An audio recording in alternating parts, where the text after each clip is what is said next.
आज का नया वीडियो है मेरा एक्सपोनेंट यानी कि घात के बारे में पढ़ना है। जैसे ए टू दी पावर एम होता है तो यहाँ पर समझना है कि बेस किसको कहते हैं, एक्सपोनेंट किसको कहते हैं। ए जो हो गया नीचे तो इसको हम क्या कहेंगे, बेस यानी आधार। इस पर जो पावर दिया गया है एम को यहाँ एक्सपोनेंट भी कह सकते हैं, पावर भी कह सकते हैं, इंडेक्स भी कह सकते हैं। ठीक है, अब इस पर एक्सपोनेंट के बारे में, फॉर्मूला के बारे में चर्चा करते हैं। यदि ए पर पावर एम इंटू ए पर पावर एन, बेस दोनों का सेम रहे और मल्टीप्लाई फॉर्म में रहे तो a to the power m plus n हो जाएगा।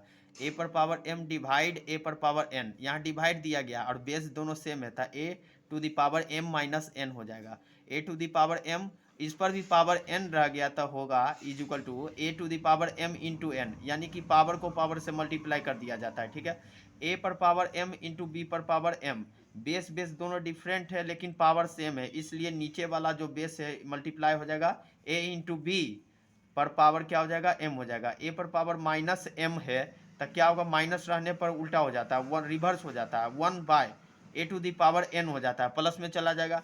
ए बाई बी के होल पावर माइनस एन है, अगर जो बी बाई ए लिख दिया होल पावर एन प्लस में हो जाएगा। ठीक है, ए टू दी पावर जीरो बराबर एक होता है, यानी 5 करोड़ के पावर जीरो तो एक ही आंसर होगा। किसी भी नंबर के पावर अगर जो जीरो रहे तो उसका वन होगा, सिर्फ जीरो का पावर जीरो नॉट डिफाइंड होता है। ठीक है, अंडर रूट ए यानी एन यहाँ पर दिया हुआ रहेगा, इसका फॉर्मूला होगा ए बाय ए पर पावर वन बाय एन। ठीक है, फिर ए पर पावर एम और फिर उसके बाद रूट एन दिया हुआ है। ठीक है, तो होगा ए पर पावर एम बाय एन। ठीक है, फिर under root a into b दिया हुआ रहेगा तो आपको अलग से लिखेंगे under root a into under root B.